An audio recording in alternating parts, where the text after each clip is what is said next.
आज स्टार्ट करते हैं through the eyes of travellers. ये हमारा चैप्टर नंबर 5 है। तो चलो, पहला टॉपिक है why did women and men travel. Simple सी बात है, ज़्यादा टेंशन नहीं लेनी है। मेन और विमेन ट्रैवल क्यों करते हैं? ट्रैवल मतलब एक प्लेस से दूसरे प्लेस की यात्रा क्यों करते हैं? तो पहला चीज़ तो यही है, काम की तलाश में। नॉर्मली लोग गांव से शहर जाते हैं। क्यों जाते हैं? काम की तलाश में जाते हैं। फिर दूसरा, टू एस्केप नेचुरल डिजास्टर। इसका मतलब है कि कई जगह होते हैं जहाँ पे नेचुरल डिजास्टर आ जाते हैं, जैसे बाढ़ आ गई है। तो पीपल्स क्या करते हैं, एक प्लेस से दूसरे प्लेस पर शिफ्ट हो जाते हैं। अगर ध्यान करोगे तो हड़प्पा वाले चैप्टर में हमने पढ़ा था कि हड़प्पा के जो लोग थे वो भी बाढ़ की वजह से या फिर महामारी की वजह से वापस गांव से कहाँ चले गए थे? शहरों में चले गए थे। इसी को हमने कहा था डिक्लाइन ऑफ हड़प्पा सिविलाइजेशन। फिर ट्रेडर्स, मर्चेंट्स, सोल्जर्स, प्रीस्ट और पिलग्रिम्स, ये सब लोग एक प्लेस से दूसरे प्लेस पर विजिट करते हैं। जैसे ट्रेडर्स क्यों करते हैं? जहाँ पे चीज़ें ज़्यादा हैं वहाँ से परचेस करना, जहाँ पे कम है वहाँ पे जाके सेल करना। तो इसलिए वो एक जगह से दूसरी जगह पे ट्रैवल करते हैं। सोल्जर्स क्यों करते हैं? भाई राजा ने कहा कि चलो दूसरे एरिया में अटैक करना है, तो उन्होंने दूसरे एरिया पे अटैक करने के लिए उन्होंने ट्रैवल किया। इसी तरीके से प्रीस्ट और पिलग्रिम्स, जैसे लाइक पिलग्रिम्स को है तीर्थ यात्रा करना। भाई जम्मू कश्मीर में वैष्णो देवी है, क्यों जाते हैं लोग? श्रद्धा है इसलिए जाते हैं, है ना? इसी तरीके से अशोका अशोका ने लुम्बिनी की पिलग्रिम की थी, क्यों की थी? क्योंकि उसकी श्रद्धा थी। लोग मक्का मदीना जाते हैं, क्यों करते हैं? क्योंकि उनकी श्रद्धा है। तो पीपल्स क्या कर रहे हैं? पिलग्रिम्स करने के लिए भी ट्रैवल कर रहे हैं। अब आता है नेक्स्ट टॉपिक हमारा कि ये जो ट्रैवलिंग कर रहे हैं पीपल्स, इसका इम्पैक्ट क्या पड़ता है? तो जब कोई भी पर्सन, चाहे वो ट्रेडर हो, मर्चेंट हो, सोल्जर हो, प्रीस्ट हो या कोई भी हो, वो जब एक प्लेस से दूसरे प्लेस पे जाता है तो उसको एक नया तरीके का लैंडस्केप मिलता है। नए लोग मिलते हैं तो उनके नए अलग कल्चर मिलता है, अलग तरह की लैंग्वेजेस, बिलीव्स और कस्टम, इन सब तरह को उनको एक्सपीरियंस करने को मिलता है। जैसे लोग आजकल बहुत चल रहा है कि चलो लद्दाख चलते हैं। तो लद्दाख जब आप जाओगे तो लद्दाख जाते-जाते आपको दिखेगा कि जो आपका प्लेन एरिया है वो माउंटेनियस एरिया में कन्वर्ट हो गया है। जहाँ पे आपको डेज़र्ट, आपने हमेशा रेगिस्तान वाले डेज़र्ट देखे होंगे, यहाँ पे आपको कोल्ड डेज़र्ट मिलेगा। वहाँ जाओगे तो वहाँ पे आपको कल्चर अलग मिलेगा, उनका लैंग्वेज अलग मिलेगा, है ना? उनका बिलीफ सिस्टम जो होगा वो अलग मिलेगा। तो ट्रैवलिंग करने से जो ट्रैवलर्स हैं उनको अलग-अलग लैंडस्केप, कल्चर, लैंग्वेज इन सबको एक्सपीरियंस करने को मिलता है। ठीक है?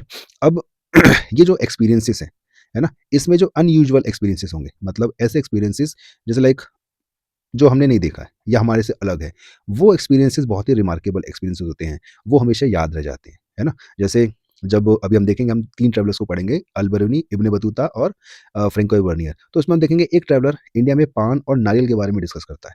क्यों? क्योंकि ये चीज़ उसके लिए नहीं है, रिमार्केबल है ना? अनयूजुअल है, इसलिए उसने उसको अपनी बुक में रिकॉर्ड कर लिया है। ओके? तो अब ये जो ट्रैवलर्स एक प्लेस से दूसरे प्लेस पे ट्रैवल करते हैं, तो ट्रैवल करने के साथ वो क्या करते हैं, अपनी मेमोइर्स को या अपनी बायोग्राफी को या अपने ट्रैवलिंग करते टाइम पे जो उन्होंने देखा उसको लिखते हुए चलते हैं, ठीक है? तो वो जो राइटिंग्स हैं हमारे पास, ट्रैवलर किसी भी ट्रैवल पर्सन की या जो ट्रैवल कर रहा है, उसने जो अपनी राइटिंग लिखी है, वो हमारे लिए कैसे हेल्पफुल है? तो पहली चीज़ देखो, अभी मैंने बताया कि जो ट्रैवलर है, वो क्या करता है, अनयूजुअल या रिमार्केबल थिंग्स को, एक्सपीरियंसेस को रिकॉर्ड करता है। और ज़्यादातर ऐसी चीज़ें हम लोग नज़रअंदाज कर देते हैं। क्यों? क्योंकि वो हमारे एवरीडे लाइफ से जुड़ी होती है, इसलिए हम उसको इग्नोर करते हैं। बट अगर कोई बाहर का पर्सन आता है तो उसके लिए ये नई चीज़ है ना? तो जैसे पान खाना, पान खा के थूक देना, दीवार को लाल कर देना, ये नॉर्थ इंडिया में कॉमन है। बट अगर कोई बाहर का पर्सन जिसने पान के बारे में सुना ही नहीं है, वो जब आएगा तो उसके लिए तो ये एक नई चीज़ है ना, तो उसको क्या करेगा, वो लिखेगा।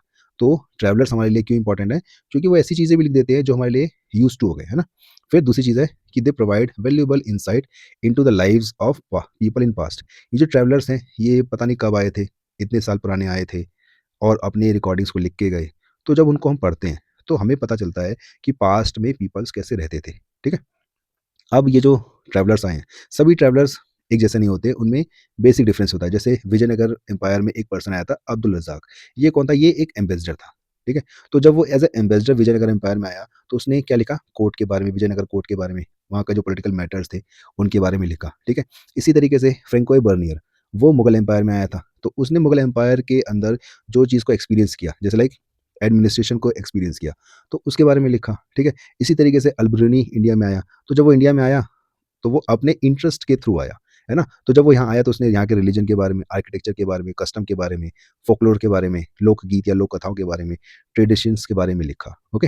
तो इस तरीके से देखो, अब जब अब्दुल रज़ाक है, उसने कोर्ट और पॉलिटिकल मैटर्स के बारे में लिखा, तो उसका जो मेमोयर या फिर जो उसका बायोग्राफी हो गया या उसकी जो बुक हो गई, वो एक तरीके से पॉलिटिकल एक्टिविटी की डिस्क्रिप्शन मिलेगा। बट अगर अल-बरूनी का पढ़ोगे तो उसमें कॉमन पीपल्स के जो बिलीव्स हैं, कॉमन पीपल के बारे में, उनके रिलीजन के बारे में मिलेगा, ठीक है?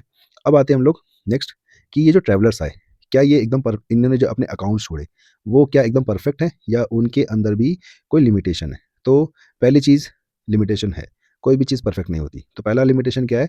उनका पर्सपेक्टिव। पर्सपेक्टिव का मतलब सिंपल यहाँ है कि वो एक दूसरी दुनिया को देख रहे हैं, है ना? अपनी दुनिया को छोड़ के आए हैं, दूसरी दुनिया में घूम रहे हैं। तो जब वो दूसरी दुनिया को देख रहे हैं तो उनका क्या पर्सपेक्टिव है? जैसे लाइक जब हम अभी पढ़ेंगे फ्रैंकोइ बर्नियर को, तो फ्रैंकोइ बर्नियर को पढ़ते टाइम हम लोग एक चीज़ नोटिस करेंगे कि वो हर चीज़ पे मुगल एम्पायर को क्रिटिसाइज़ कर रहा है और वेस्ट की चीज़ों को, यानी यूरोप की अचीवमेंट्स को बहुत ग्लोरीफाई करके बता रहा है। तो ऐसा क्यों कर रहा है? क्योंकि उसका पर्सपेक्टिव यही है कि ईस्ट की अचीवमेंट्स को इंफीरियर शो करना है और वेस्ट की अ, अचीवमेंट्स को सुपीरियर शो करना है। तो वो क्यों है? पर्सपेक्टिव। तो जब हम उसकी बुक को पढ़ेंगे या कोई भी पढ़ेगा, तो उसको तो ये लगेगा ना कि इंडिया खराब है। तो पहली चीज़ है कि ये जो अकाउंट्स हैं ना हमारे पास ट्रैवलर के, उसका पर्सपेक्टिव भी हमें ध्यान रखना पड़ेगा, ठीक है? फिर दूसरी चीज़ है कि ये जो ट्रैवलर्स हैं, इन्होंने अपने अकाउंट्स लिखे, बुक्स लिखी, किसके लिए लिखे? ऑब्वियस सी बात है, अपनी कंट्री के लोगों के लिए लिखे होंगे, तो उनका जो ऑडियंस है, वो डिफरेंट है और उस ऑडियंस को इन्फ्लुएंस करने के लिए वो जानबूझ के कुछ ना कुछ फालतू लिख सकते हैं। जैसे वही फ्रैंको बर्नियर, वो किसके लिए लिख रहा है? वेस्ट के लोगों के लिए लिख रहा है। तो ऑब्वियस सी बात है, वो वेस्ट की अचीवमेंट्स को सुपीरियर दिखाएगा, है ना? फिर दूसरी चीज़ नेक्स्ट है कि what they saw, heard and recorded dependent on their relationship, experiences and the language they used. मतलब उनको यहाँ की लैंग्वेज तो आती नहीं है, ठीक है? उनकी जो समझ बन पड़ी, उसके बिहाफ़ पे उन्होंने लिखा, है ना? तो वो भी तो दिक्कत है ना कि अब उनको फ्रेंच आती है, हिंदी नहीं आती या फिर उर्दू नहीं आती या पर्शियन नहीं आती, उसको उन्होंने क्या समझा, क्या लिखा, वो भी एक इश्यू है। फिर एक चीज़ और है कि ज़्यादातर जो अकाउंट्स हैं, है ना? जो ट्रैवलर्स ने छोड़े हैं, उसमें मेन के अकाउंट्स ही हैं, मतलब आदमी लोगों ने अपने अकाउंट्स लिखे। वुमेन्स के अकाउंट्स तो हमारे पास सर्वाइव ही नहीं किए हैं, ठीक? और ट्रैवलर्स का जो उनका खुद का बैकग्राउंड होता है ना, वो भी बहुत इंपॉर्टेंट करता है कि उनका सोशल, इकोनॉमिक, पॉलिटिकल बैकग्राउंड क्या है, ओके? उसी के बिहाफ़ पे वो अपने अकाउंट्स को डील करते हैं। फिर जब ये लोग, जैसे जो भी ट्रैवलर्स इंडिया में आए हैं, तो उनमें एक चीज़ हमने देखी है ज़्यादातर कि ये इंडिया की जो सोशल लाइफ़ है, उसको उसके ऊपर ज़्यादा लिखते नहीं हैं। ये ज़्यादातर पॉलिटिकल एक्टिविटीज़ के बारे में ही लिख रहे हैं, है ना? अब हमने एक चीज़ देखी कि जो ट्रैवलर्स इंडिया में आए हैं, ठीक है? उनके अकाउंट्स तो हमें मिल जाते हैं, बट ज़रूरी नहीं है ना कि इंडिया के अंदर ही लोग आए हों, इंडिया से लोग बाहर भी गए होंगे, बट उन लोगों के अकाउंट्स हमें नहीं मिलते हैं, ओके? तो ये भी प्रॉब्लम है कि हमें बाहर के लोगों का पर्सपेक्टिव तो पता चल रहा है हमारी कंट्री के लिए क्या है, बट हमारी कंट्री का या के लोगों का पर्सपेक्टिव बाहर के लिए क्या है, वो नहीं पता चल रहा है, ओके? तो इसलिए इन सब चीज़ों पे हिस्टोरियंस का ना एक डीप इंटरेस्ट है कि ट्रैवलर्स को अच्छे से स्टडी किया जाए, ठीक है? तो चलो अब हमारा नेक्स्ट टॉपिक आता है, जिसमें हम लोग बात करेंगे अल बिरूनी की। और अल बिरूनी की जो किताब है, जो उसका अकाउंट है, उसको उसने नाम दिया है किताब उल हिंद, या फिर इसका एक और नाम है तहकीक ए हिंद, ठीक है? तो अल बिरूनी, उसकी किताब है किताब उल हिंद। तो पहले इसका हम लोग बर्थ और बैकग्राउंड देख लेते हैं। इसका बर्थ जो हुआ था 1973 में हुआ था, और कहाँ हुआ था? ख्वारिज़म में। ये कहाँ है आज? ये है उज़्बेकिस्तान में, ठीक है? और उस टाइम पे ये एक इम्पोर्टेंट सेंटर था लर्निंग का, ठीक है? और इसीलिए अल-बिरूनी को अपने टाइम की सबसे बेस्ट एजुकेशन मिली है, ओके? अब देखो, एजुकेशन के मामले में अगर बात करोगे, तो उसको Syriac, Arabic, Persian, Hebrew, Sanskrit, इन सब लैंग्वेजेस का उसको नॉलेज था। उसको ग्रीक तो नहीं आती थी, बट ग्रीक के जो फिलोसोफर थे लाइक प्लेटो, उसकी जानकारी उनको उसको थी। क्यों, कैसे थी? क्योंकि अरेबिक ट्रांसलेशंस प्लेटो की थी, जिसको उसने पढ़ा था, इसलिए उसको प्लेटो के बारे में भी पता था। अब फिर 1017 में क्या होता है कि सुल्तान महमूद जो होता है, वो ख्वारिज़म पे अटैक करता है, और उस अटैक के बाद जो अल-बिरूनी है ना, उसके कब्ज़े में आ जाता है, और फिर उसको वहाँ से गज़नी लाते हैं। स्टार्टिंग में तो ये हॉस्टेज होता है, हॉस्टेज मतलब बंधक होता है, कैदी होता है, बट बाद में अपनी इंटेलिजेंस के थ्रू ये सुल्तान महमूद के कोर्ट में एक इम्पोर्टेंट प्लेस बना लेता है, ओके? और लगभग 70 की एज में जब उसकी डेथ होती है, तब तक ये एक वहाँ पे एक नामी-गिरामी जो अ, राइटर था या फिर लर्नेड पर्सन था, वो बना रहा, ठीक है? अब क्वेश्चन आता है कि जो अल-बिरूनी है, उसका इंडिया के लिए कैसे इंटरेस्ट डेवलप हुआ? मतलब कैसे वो इंडिया के लिए इंटरेस्टेड हो गया? तो पहली चीज़ है कि उसका जो ये इंटरेस्ट था ना, वो गज़नी में जब वो रह रहा था, उस टाइम पे उस दौरान उसके अंदर इंटरेस्ट जगा। कैसे जग गया? क्योंकि इंडिया की जो संस्कृत टेक्स्ट थे, चाहे वो एस्ट्रोनॉमी हो, चाहे वो मैथमेटिक्स पे हो, चाहे वो मेडिसिन पे हो, इन सब के ट्रांसलेशन जो थे ना, वो अरेबिक लैंग्वेज में 18th सेंचुरी से ही चल रहे थे। तो उन ट्रांसलेशंस को अल-बिरूनी ने पढ़ा था, और जिसके थ्रू उसको इंडिया की अचीवमेंट्स के बारे में पता चला, और वहीं से वो बहुत इंटरेस्टेड हो गया। और फिर जब गज़नविद यानी गज़नी ने, महमूद गज़नी ने अपना एम्पायर एक्सपेंड किया, और पंजाब वाला जो एरिया था, वो गज़नी एम्पायर के अंडर में आ गया ना, तो फिर गज़नी एम्पायर और गज़नी एम्पायर के फैलने से उसका यहाँ इंडिया के अंदर कॉन्टैक्ट और स्टेब्लिश हो गया, लोकल पीपल्स के साथ भी उसका कॉन्टैक्ट स्टेब्लिश हुआ, म्यूचुअल अंडरस्टैंडिंग स्टेब्लिश हुई, दैट इज़ वाई उसका यहाँ पे इंटरेस्ट बनने लग गया, ठीक है। अब जब अल्बेनी का स्टडी की बात करते हैं हम लोग ना, तो अल्बेनी ने बहुत सारा टाइम, बहुत सारा साल यहाँ के जो ब्राह्मण प्रीस्ट थे और स्कॉलर्स थे, उनके पास स्पेंड किया। क्यों किया? क्योंकि वो यहाँ की लैंग्वेज यानी संस्कृत लैंग्वेज को सीखना चाहता था। तो उसने क्या किया? संस्कृत लैंग्वेज को सीखा। क्यों सीखा? ताकि जो संस्कृत लैंग्वेज के रिलीजियस टेक्स्ट हैं या फिलोसॉफिकल टेक्स्ट हैं, उनको स्टडी करे। ओके? और गज़नवी का एम्पायर नॉर्थ इंडिया में काफ़ी एरिया में स्पेंड हो चुका था। उसी का फ़ायदा उठा के उसने लगभग पूरे पंजाब और most of parts of north India में उसने ट्रैवल किया। ठीक है? अब बात करते हैं इसकी किताब यानी किताबुल हिंद। किसने लिखी है? अल्बेनी ने लिखी है। तो अल्बेनी की जो किताबुल हिंद है ना, ये अरेबिक में लिखी है पहली बात तो, और बहुत ही सिंपल अरेबिक में लिखी है। इसका स्टाइल बहुत ही क्लियर है। इसमें टोटल 80 चैप्टर्स हैं, और 80 चैप्टर्स में अगर आप देखोगे तो इसने क्या क्या कवर किया है। इसने रिलीजन के बारे में लिखा है, फिलोसफी के बारे में लिखा है, फेस्टिवल्स के बारे में लिखा है, astronomy, alchemy, custom, social life, weights, measures, iconography, law, metrology, मतलब एक बहुत वाइड रेंज पे उसने अपनी बुक में लिखा है। और जब राइटिंग स्टाइल की बात करते हैं ना, तो देखो इसका एक क्लियर स्ट्रक्चर है। मतलब जब अल्बेनी अपनी चैप्टर्स को लिखता है ना, तो वो क्या करता है, एक क्वेश्चन के साथ स्टार्ट करेगा। स्टार्ट एक क्वेश्चन से करेगा, फिर उससे रिलेटेड जो संस्कृत ट्रेडिशन है उसको डिस्क्राइब करेगा, ठीक है, और फिर उसको दूसरे कल्चर्स के साथ कंपैरिजन करेगा, ठीक है, यहाँ से एंड करेगा। तो ये जो स्टाइल है ना, ये एक मैथमेटिकल स्टाइल है, ठीक है। और ऐसा मानते हैं कि स्कॉलर्स का बिलीव है कि ये जो स्टाइल है ना, ये मैथमेटिकल स्टडी करने वाला पर्सन जिसको मैथमेटिक्स का नॉलेज होगा ना, वही कर सकता है, ठीक है। अब बात आती है अल्बेनी ने जो बुक लिखी किताबुल हिंद, किसके लिए लिखी थी? तो ऑब्वियस सी बात है, अरेबिक लैंग्वेज में लिखी है, तो ऑब्वियस सी बात है अरेबिक पीपल्स के लिए लिखी होगी, है ना। तो जो लोग फ्रंटियर्स, मतलब नॉर्थ वेस्ट वाला फ्रंटियर है ना इंडिया का, उस फ्रंटियर के पास रहते थे, उन लोगों के लिए लिखी थी। अब इसका प्लस पॉइंट क्या है? पहला प्लस पॉइंट ये है कि he was familiar with Arabic translation of Sanskrit, Pali, Prakrit text, और एस्ट्रोनॉमी पे, चाहे वो मेडिसिन पे, मतलब मेडिसिन, एस्ट्रोनॉमी, फेबल्स, इन चीज़ों पर जो संस्कृत, पाली और प्राकृत टेक्स्ट थे, उसके अरेबिक ट्रांसलेशन से ये फेमिलियर था। तो इसका मतलब ये है कि इसको इंडिया के बारे में पहले से नॉलेज थी, ठीक है। देन ही क्रिटिकली एग्जामाइन, मतलब इसने जो भी कुछ संस्कृत टेक्स्ट में पढ़ा, अरेबिक टेक्स्ट में पढ़ा, उसको उसने ब्लाइंडली फॉलो नहीं किया, उसके ऊपर उसने क्रिटिकल एग्जामिनेशन किया, मतलब क्वेश्चन किया, है ना, कि ऐसा है तो क्यों है, ऐसा नहीं है तो क्यों नहीं है, ठीक है। चलो अब देखते हैं next, Albiruni and his understanding. पहला क्या है? Making sense an alien world, Albiruni and Sanskrit tradition. तो अब देखो सिंपल सा है, ज़्यादा टेंशन नहीं लेनी है। अल्ब्रेनी कौन था? ख्वारिज्म का रहने वाला। उसका इंटरेस्ट कहाँ डेवलप हुआ? इंडिया के लिए डेवलप हुआ। तो इंडिया जो है ना, इंडियन सब कॉन्टिनेंट, वो क्या है इसके लिए? एलियन वर्ल्ड है। एलियन वर्ल्ड है ना, मतलब एक एलियन वर्ल्ड का मतलब यहाँ पे एक अलग दुनिया, है ना। तो इस अलग दुनिया, इस नई दुनिया के लिए उसने किस चीज़ का सहारा लिया? संस्कृत टेक्स्ट एडिशन का। जो संस्कृत टेक्स्ट थे उसी का सहारा लिया, ठीक है। तो अब देखो, जब उसने संस्कृत टेक्स्ट का सहारा लिया ना, तो इस टेक्स्ट को स्टडी करते टाइम पे उसको बहुत सारे बैरियर्स का सामना करना पड़ा, है ना। चीज़ें एकदम से सिंपल नहीं होती है ना, उसको सिंपल करना पड़ता है। तो उसके सामने क्या-क्या प्रॉब्लम्स आई, वो देखो। पहली चीज़ है कि they often compare what they saw in subcontinent with familiar practices. मतलब अल्बेनी इंडिया में आया, उसने यहाँ पे कुछ अलग देखा, ठीक है। अलग देखने के बाद उससे रिलेटेड उसने समझ को कैसे किया? अपने यहाँ पे कोई, अपने यहाँ की जो उसी तरीके से उसी तरीके की जो रिलेटेड चीज़ होगी, उससे फ़ैमिलियरिटी उसने एस्टेब्लिश की, उसके बाद उसने उसको समझा। फिर दूसरा चीज़, each traveller used different strategies to make sense what they observed. जैसे लाइक, आपने कोई नई चीज़ देखी और आपने उससे फ़ैमिलियर चीज़ को अपने, जो आपने अपने यहाँ पे देखी है, उससे लिंक करने की कोशिश की। बट आप वो लिंक एस्टेब्लिश नहीं कर पाए, ठीक है।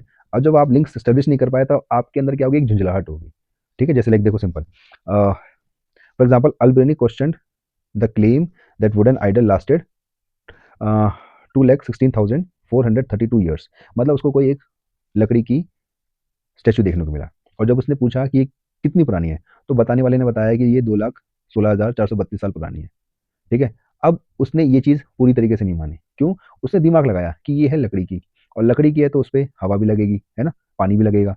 तो ये कैसे बच गई इतने सालों तक? अब उसका जवाब उसको सही नहीं मिला, तो उसने क्या कहा? God knows best.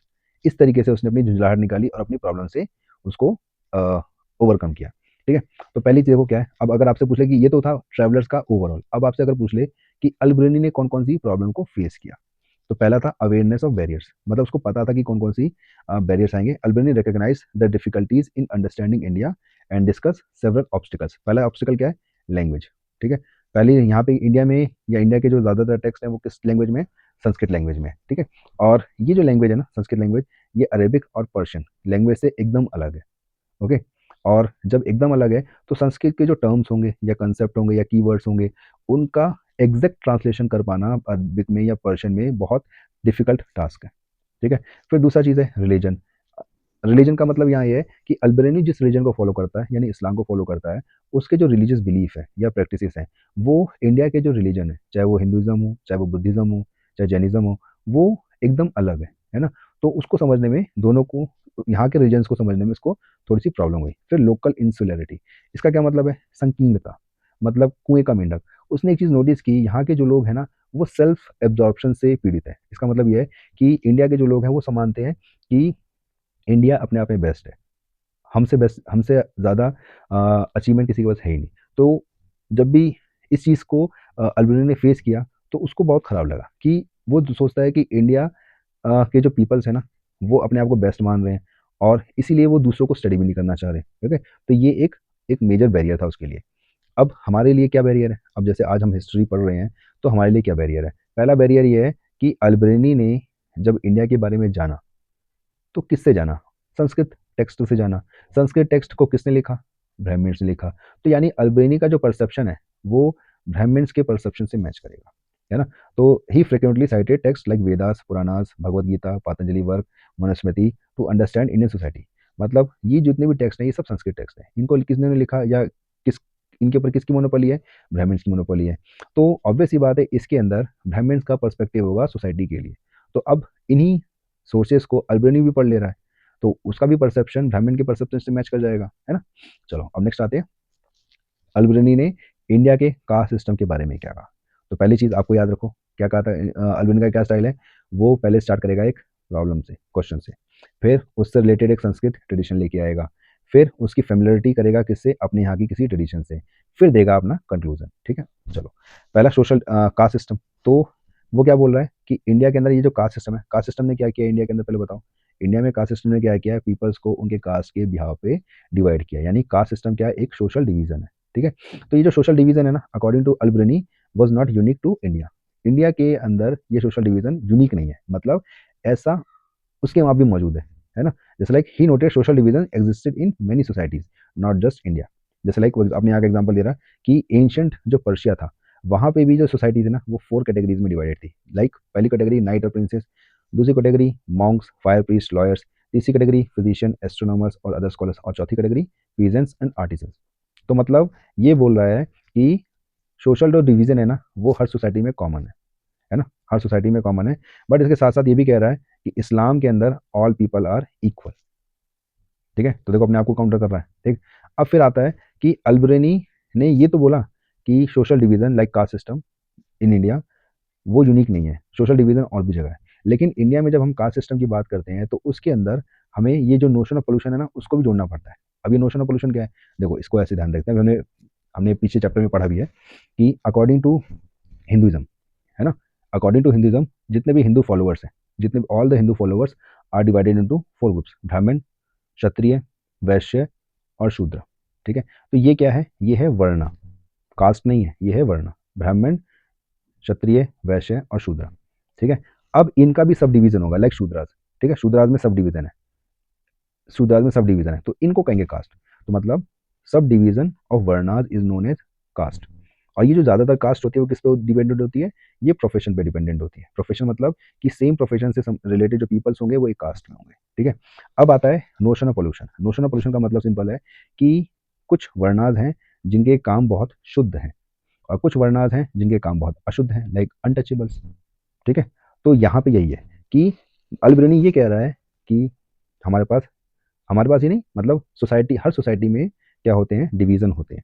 बट वो नोशन ऑफ पोल्यूशन को गलत मान रहा है। वो कहता है ये नहीं है। क्यों नहीं है? वो कहता है कि he accepted the Brahmanical description of caste but he disagree with the idea of pollution. मतलब ये गलत मान रहा है।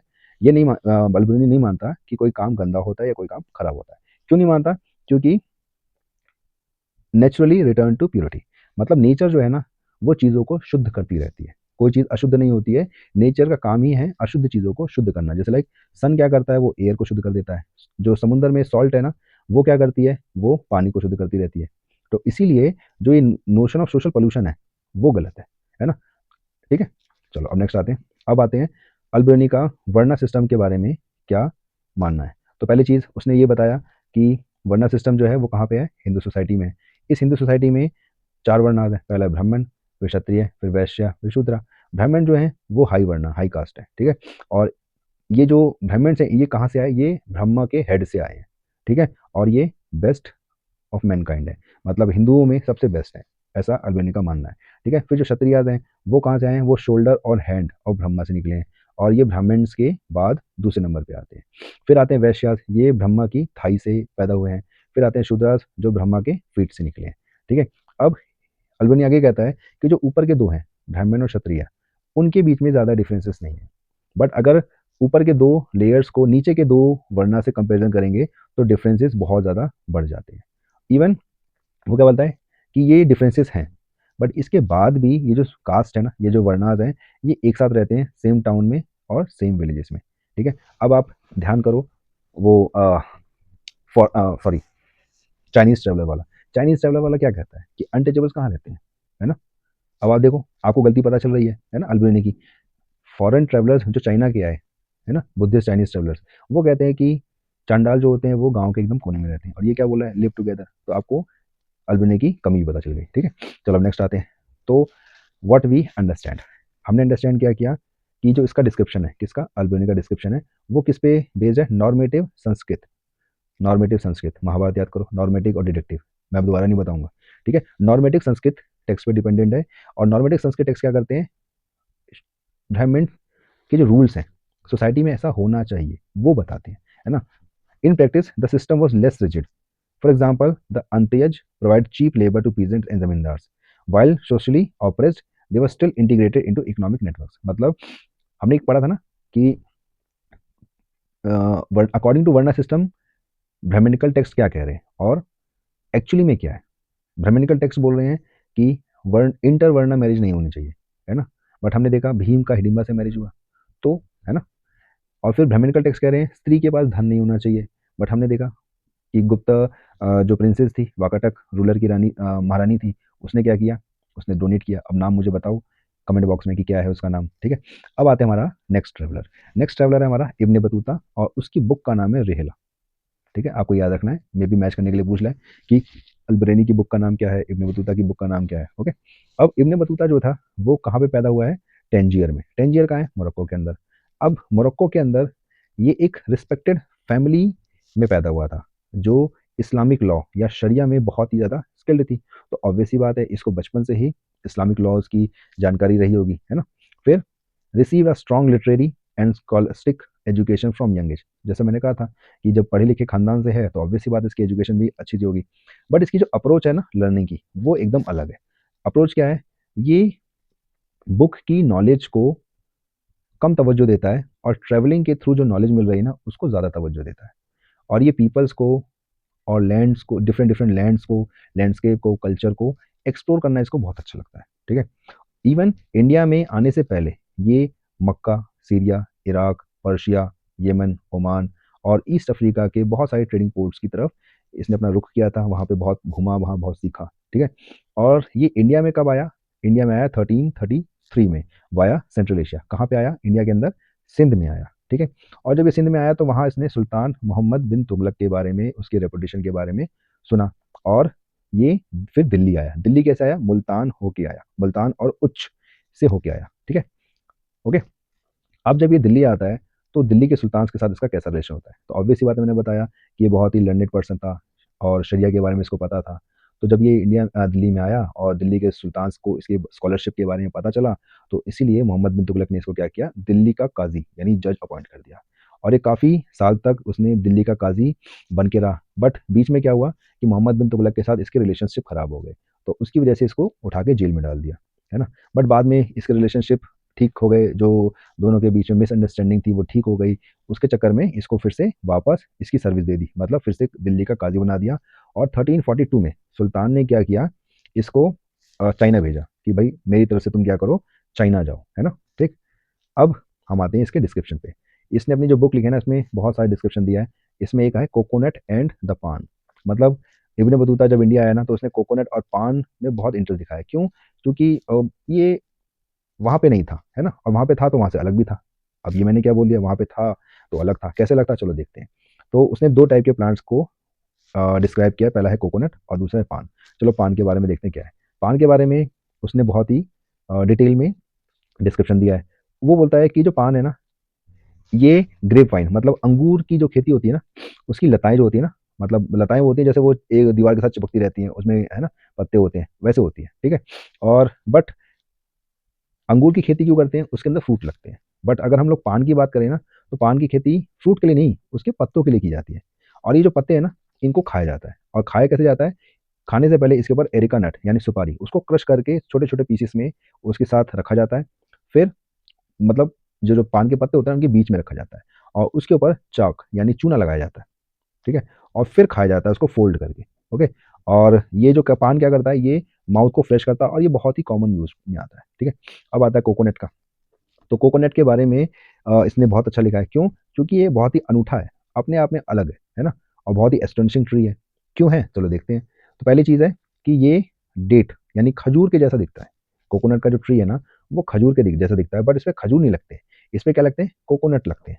और कोकोनट जो है ना, वो जो इंसान है ना, मेंस हेड, इंसान के या आदमी के सर के जैसा है। उसमें दो आंखें होती हैं और एक माउथ होता है, ठीक है। और ये पहले ग्रीन होता है, और जब अगर inside look like a brain and fibre outside look like hair, मतलब ये अंदर इसका जो होता है ना, वो खोपड़ी है, मतलब एक दिमाग जैसा, मतलब सॉफ्ट जैसी चीज़ होती है, जैसे वो गरी होती है ना, वैसा होता है।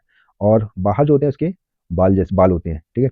और ये जो इसके फाइबर होते हैं ना, उसका यूज़ किसे करते हैं? उसका यूज़ रस्सी बनाने में करते हैं। और ये जो रस्सी है ना, इसका यूज़ क्या करते हैं? इसका इसका यूज़ करते हैं शिप को बांधने के लिए करते हैं। मतलब वो कह रहा है कि शिप को जोड़ने के लिए या शिप बनाने के लिए आयरन की कील, आयरन नेल्स यूज़ नहीं करते हैं।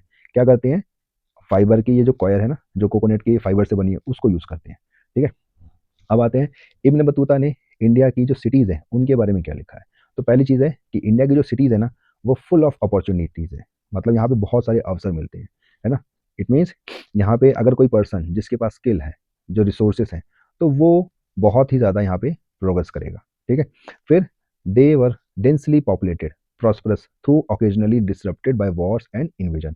मतलब ये जो सिटीज़ है ना, ये बहुत ज़्यादा अपॉर्चुनिटीज़ देती हैं। और जब बहुत ज़्यादा अपॉर्चुनिटीज़ देती हैं तो पीपल यहाँ सेटल्ड होते हैं। जब पीपल सेटल्ड होते हैं तो यहाँ पे बहुत ज़्यादा पॉपुलेशन होती है। पीपल सेटल्ड क्यों हैं? क्योंकि उनको रिसोर्सेस हैं, उनके पास स्किल है, तो दैट इज़ वाई वहाँ के जो लोग हैं वो बहुत प्रॉस्परस हैं। बट ये प्रॉस्पेरिटी ना बीच बीच में डिस्टर्ब होती है ना। क्यों हो जाती है? वॉर की वजह से, है ना, या इन्वेजन की वजह से। मतलब किसी बाहर के आदमी ने अटैक कर दिया, जिसकी वजह से सिटी वापस डिक्लाइन में चली जाती है ना। फिर ये जो सिटीज़ हैं, ये इनकी जो सड़कें हैं, गलियाँ हैं, इनकी जो मार्केट है, वो बहुत ही ज़्यादा क्राउडेड है। क्राउडेड क्यों है? क्योंकि यहाँ पर बहुत बड़ी वाइब्रेंट मार्केट है, जिसपे हमें बहुत सारी वैरायटी ऑफ गुड्स, बहुत सारी तरह तरह की चीज़ें हमें मिलती हैं। ऐसी ही सिटी है एक दिल्ली। दिल्ली क्या है? ये इंडिया की लार्जेस्ट सिटी है। यहाँ की जो पॉपुलेशन है वो बहुत ज़्यादा है। और इवन महाराष्ट्र का जो अंदर दौलताबाद है, जिसको मोहम्मद बिन तुगलक ने अपनी कैपिटल भी बनाई थी, वो भी ऑलमोस्ट दिल्ली के ही साइज़ की है, ठीक है। अब ये जो सिटीज़ हैं, ये सिर्फ इकोनॉमिक एक्टिविटी का सेंटर नहीं है। यहाँ पे सोशल और कल्चरल एक्टिविटीज़ भी होती हैं। यहाँ का जो सोसाइटी है या सोशल या कल्चरल लाइफ है, वो भी बहुत वाइब्रेंट है। जैसे जो बाज़ार्स हैं, उन बाज़ार्स में मॉस्क, टेम्पल्स भी हैं।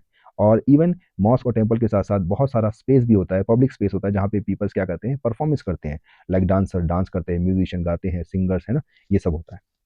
फिर आता है अल-बुरैनी इंडिया के एग्रीकल्चर के बारे में क्या लिखता है। तो इंडिया के बारे में इब्न बतूता नोटिस करता है कि इंडिया का जो एग्रीकल्चर है वो बहुत ज़्यादा प्रोडक्टिव है, और यहाँ की जो सॉइल है वो बहुत ज़्यादा फर्टाइल है। और ये फर्टाइल जो सॉइल है वो फार्मर्स को अलाउ करती है कि साल में दो बार क्रॉप को वो ग्रो कर सके। दो बार कौन सी? Kharif and rabi. Okay. Then India का जो कॉन्टेक्ट है वो बाकी दुनिया से बहुत ही ईजिली है। क्यों है? क्योंकि देखो इंडिया का जो ये जो पेनिनसुलर पार्ट है, वो पेनिनसुलर पार्ट की वजह से ओशियन के थ्रू वो दूसरी दुनिया से बहुत इजीली कॉन्टेक्ट कर सकता है ना। तो the subcontinent was well connected to inter Asian trade, है ना। जो इंडिया के जो गुड्स हैं उनका बहुत ज़्यादा डिमांड है, कहाँ पर? वेस्ट एशिया में, साउथ ईस्ट एशिया में। और उसकी वजह से यहाँ के जो आर्टिजन्स हैं और मर्चेंट्स हैं, वो बहुत ज़्यादा ह्यूज प्रॉफिट कमाते हैं। Okay. Then the state supported trade by providing inns guest houses along major roots.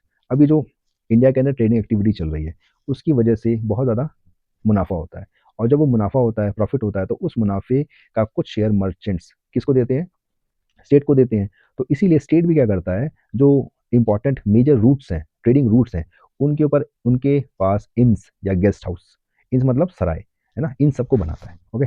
अब इंडिया की इंडस्ट्री के बारे में बात करते हैं, तो इंडिया की इंडस्ट्री के बारे में इब्न बतूता क्या कहता है कि यहाँ का जो इंडियन टेक्सटाइल है, like cotton, fine muslin, silk, brocade और सेटिन, ये बहुत ही ज़्यादा हाई डिमांड में रहता है, दुनिया भर में इसकी डिमांड रहती है। और some variety of fine muslin were extremely expensive. जो मसलिन है ना, ये बहुत ही ज़्यादा एक्सपेंसिव है। अच्छा, मसलिन के बारे में स्टोरी सुनो। मसलिन जो है ना, एक शहर है मोसुल, ठीक है। अब मुझे अभी याद नहीं है कि ये मोसुल कहाँ है, ठीक है, मोसुल। ओके। इंडिया से इंडिया से जो सिल्क है ना, या जो ये टेक्सटाइल है, वो क्या होता है, वो जाता है मोसुल में, ठीक है। और मोसुल से वो जो टेक्सटाइल है वो जाता है वेस्ट में। तो वेस्ट के पीपल्स को ये जो इंडियन टेक्सटाइल है वो कहाँ से मिलता है, मोसुल से। दैट इज़ वाई वो इसको क्या बोलते हैं, मसलिन बोलते हैं, ठीक है। तो यानी ये जो मसलिन है ना, ये बहुत ही ज़्यादा लग्जरियस आइटम है जिसकी पूरी दुनिया में बहुत ज़्यादा डिमांड है। फिर आता है इंडिया का postal system. Ibn Battuta India के पोस्टल सिस्टम से बहुत ज़्यादा इन्फ्लुएंस था, या बहुत ज़्यादा उसने उसका एडमायर था। क्यों? क्योंकि जो इसकी एफिशिएंसी थी ना, वो बहुत कमाल की थी। कमाल की थी मतलब जैसे लाइक जो यहाँ के मर्चेंट्स हैं, वो अपनी इन्फॉर्मेशन को सेंड करते थे, क्रेडिट को सेंड करते थे, डिस्पैच को सेंड करते थे, गुड्स को बहुत एक प्लेस से दूसरे प्लेस पे बहुत जल्दी भेजना है, तो उसके लिए भी ये लोग पोस्टल सिस्टम का यूज़ करते थे। कैसे यूज़ करते थे, चलो देखो। पहला देखो, नॉर्मली अगर सिंध से दिल्ली जाओगे तो आपको कितने दिन लगते हैं, 50 डेज, 50 दिन लगते हैं, है ना। बट अगर पोस्टल सिस्टम का यूज़ करोगे, है ना, या सुल्तान के पास कोई खबर पहुंचानी है, तो सिर्फ 5 डेज, 5 दिन के अंदर 50 दिन का काम हो जाएगा, है ना। फिर अब ये जो पोस्टल सिस्टम है ये दो टाइप का है। पहला है हॉर्स पोस्ट, जिसको हम बोलते हैं उलूक। फिर दूसरा है फुट पोस्ट, जिसको बोलते हैं हम लोग दावा। तो हॉर्स पोस्ट में क्या है कि जो रॉयल हॉर्सेस है ना, वो हर 4 मील पे, 4 माइल्स पे खड़े रहते हैं। जैसे एक यहाँ है, एक यहाँ है, ठीक है, दोनों के बीच में कितना गैप है, 4 माइल का है। तो यहाँ से हॉर्स दौड़ता हुआ आएगा, 4 माइल कवर करेगा, फिर यहाँ पे दूसरा हॉर्स खड़ा होगा, उसको देके दूसरा बंदा हॉर्स पे बैठ के दूसरी जगह जाएगा, फिर वो 4 माइल पे तक ट्रेवल करेगा और फिर अगले बंदे को ट्रांसफर कर देगा, ठीक है। और इसी तरीके से फुट पोस्ट यानी दावा, ये क्या है, ये 1/3 ऑफ माइल, 1 माइल के तीसरे भाग पे खड़ा रहता था। और ये मजेदार बात है कि हॉर्स पोस्ट से भी ज्यादा फास्ट है। ओके। तो at every foot post station man were ready to receive and quickly carry letter using rods with copper bell. मतलब जैसे दो बंदे यहाँ खड़े, तीन बंदे, चलो यहाँ पे, ठीक है, एक बंदा यहाँ से स्टार्ट हुआ दौड़ना, और वो जो दौड़ रहा है ना, तो उसने अपने साथ एक घंटी ले रखी है, कॉपर बेल, जो बजाता हुआ आ रहा है। तो यहाँ पे जो बंदा खड़ा है ना, उसको वो घंटी सुनाई दी गई, तो वो रेडी है। जैसे ही वो इसने पकड़ाया, फिर यहाँ से वो भागेगा दोबारा, फिर यहाँ पे यहाँ वाला बंदा ऑलरेडी रेडी है, क्यों, क्योंकि वो घंटी सुन रहा है। ओके। तो इब्ने बतूता कह रहा है कि जो हॉर्स पोस्ट वाला है ना, उससे ज़्यादा फास्ट है फुट पोस्ट का, ठीक है। तो courier run fast handling of letter at each station to maintain speed, ठीक। तो जो foot post was often use to transport valuable goods like fruits from Khurasan. मतलब खुरासान से फ्रूट्स मंगाए जा रहे हैं फुट पोस्ट के थ्रू, मतलब पीपल्स दौड़ के एक प्लेस से दूसरे प्लेस पे जा रहे हैं और फ्रूट्स सेंड कर रहे हैं। ओके। तो ये बहुत इंपॉर्टेंट है। अब आता है इब्ने बतूता ने इंडिया को जब छोड़ा तो कैसे छोड़ा। तो फर्स्ट है travel from central India to Malabar. पहले वो क्या किया उसने, सेंट्रल इंडिया से कहाँ गया, मालाबार कोस्ट पे गया। अब वहाँ पे रहा वो 18 महीने। और जब वो 18 महीने वहाँ रहा, तो वहाँ पे भी एज अ काजी वो रहा, ठीक है। उसके बाद उसने श्रीलंका को विजिट किया। फिर श्रीलंका विजिट करने के बाद फिर वो मालाबार में आया और मालदीव गया, ठीक है। वहाँ से जाने के बाद फिर वो बंगाल और असम गया। उसके बाद फिर वो चाइना गया। अब आपको याद आया होगा चाइना वो क्यों गया था, मोहम्मद बिन तुगलक ने उसको भेजा था। तो चाइना वो कैसे गया, शिप से गया। कहाँ से, सुमात्रा से उसने शिप पकड़ा और जाइटन यानी ग्वांगजाओ इन चाइना गया, ठीक है। फिर चाइना में वो बहुत घूमा, बीजिंग तक चला गया, ठीक है। बट 1347 में उसने वापसी करी। और इसने इतना ट्रैवल किया ना, इसलिए इसके अकाउंट को, या इसकी ट्रैवलिंग अकाउंट को हम लोग मार्को पोलो के अकाउंट से भी कंपेयर करते हैं। अब ये मार्को पोलो कौन है, मार्को पोलो भी एक ट्रैवलर है, इसने दुनिया घूमी, और वैसे ही दुनिया इब्ने बतूता ने घूमी, तो इसलिए मार्को पोलो से इसको कंपैरिजन किया जाता है। अब इब्ने बतूता इतना घूमा, तो ऐसा नहीं है कि उसने कोई प्रॉब्लम फेस नहीं की, उसके सामने बहुत सारी प्रॉब्लम्स आई। पहली चीज़, उसने इतनी सारी कल्चर देखी, कल्चर, वो सब कल्चर उसके लिए न्यू कल्चर थी, यहाँ के लोग नए थे, उनके बिलीफ सिस्टम नए थे, उनके वैल्यूज नए थे। तो उनको समझना एक अपने आप में एक चैलेंजिंग था, है ना, चैलेंज था। बट उनको उसने समझा और उससे रिलेटेड जो ऑब्जर्वेशन है वो उसने अपनी बुक में रखी, और हमने देखा कैसे उसकी ऑब्जर्वेशन कुछ मामलों में अलग भी थी। ठीक है, और फिर जैसा आज हम लोग अपना पॉलिटिकल मैप देखते हैं वर्ल्ड का, वैसा उस टाइम पे नहीं था, है ना। और 14 सेंचुरी में एक प्लेस से, एक कंट्री से, एक बाउंड्री को क्रॉस करके दूसरी बाउंड्री में जाना भी डिफिकल्ट था, डेंजरस था आज की कंपैरिजन में, है ना। जैसे लाइक मुल्तान से दिल्ली जाओगे तो 40 दिन लग जाएंगे, सिंध से दिल्ली आओगे 50 दिन लग जाएंगे, दौलताबाद से दिल्ली जाओगे 40 दिन, ग्वालियर से दिल्ली जाओगे 10 दिन। और ज़रूरी नहीं है कि ये जो ट्रैवल कर रहे हो आप, तो यहाँ पे आपको रोड्स मिलेंगी, आपको जंगल के बीच से जाना पड़ेगा, है ना। और ज़रूरी नहीं है कि आप जहाँ से जा रहे हो वहाँ पे आपको गेस्ट हाउस मिलेंगे, कई बार होगा जब आपको अकेले में सोना पड़ेगा, वो भी डर लगे। और फिर जंगल में आप जब ट्रैवल कर रहे हो तो डाकू का भी डर रहता है। तो इब्ने बतूता ने अपनी ट्रैवलिंग के टाइम पे बहुत सारे चैलेंजेस फेस किए। ठीक है, अब आते हैं हमारा नेक्स्ट ट्रैवलर है फ्रैंकोए बर्नियर। ये पेशे से या बाय प्रोफेशन डॉक्टर थे। A doctor with a difference, ये डिफरेंस का यहाँ पे मतलब है कि जो परसेप्शन फ्रैंकोए बर्नियर का इंडिया के लिए है, वो परसेप्शन इब्ने बतूता और अल्बेनी से डिफरेंट है। कैसे डिफरेंट है अभी हम स्टडी करेंगे तो पता चलेगा। अब फ्रैंकोए बर्नियर जो है, वो देखो नाम में ही लिखा है फ्रैंकोए, फ्रैंक फ्रैंक मतलब फ्रांस। ये कहाँ से आया है? फ्रांस से आया है, यानी वेस्ट से आया है। यूरोप के लिए हम लोग कॉमनली एक वर्ड यूज करते हैं वेस्ट। तो François Bernier was not the first और was not the last traveller. इससे पहले भी इंडिया में बहुत सारे ट्रैवलर्स आए हैं।